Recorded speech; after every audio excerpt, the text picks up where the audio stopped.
Man bought an already dead corpse at a high price, pretending it was his father, and sent it to a private hospital for emergency treatment. He begged the doctors to save his father at any cost, no matter how much money it took. The doctors didn't even ask about the patient's condition or take a single glance before pushing the corpse into the operating room. Only when they touched the body did they realize there was no heartbeat. But the doctors still insisted on performing surgery on a dead person. They had already grasped the psychology of the family member. The man earlier seemed very filial. In a life or death situation, he would spare no expense to save his father's life. Therefore, this was the perfect opportunity for them to squeeze every penny out of the family member. A group of doctors began to bustle about, putting on a show, seemingly eager to save lives, constantly going in and out. The attending physician came to the man and handed him a list, telling him that his father's life was at stake and to hurry up and buy the medicine. And it had to be from the pharmacy next to the hospital because many special drugs were only available at designated places. The man saw that there were dozens of drugs on the list, but he had no idea what each drug was specifically for. He followed the list and filled 2 large bags of medicine at the pharmacy, spending half a year's salary. He handed the 2 bags to the nurse and kept asking what the drugs were for. The nurse,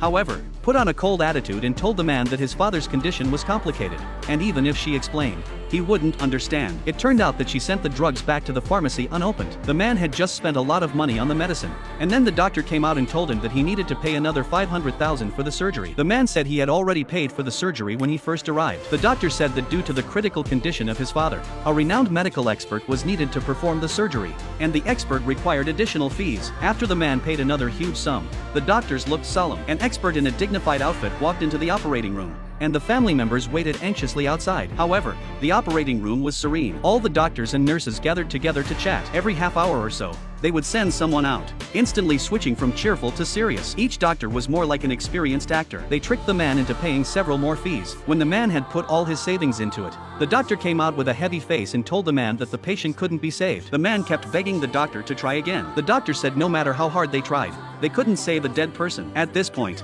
the man suddenly switched from anxious to calm and told the doctor, "Aren't you guys experts in treating dead people?" Then the man took out the death certificate of the corpse and finally told the doctor that the corpse was not his father at all, just one he had bought from the crematorium, which had actually been dead for several days. "So what exactly were you doing in there for over 8 hours? As long as I kept having money in my card, was there always hope of being revived?"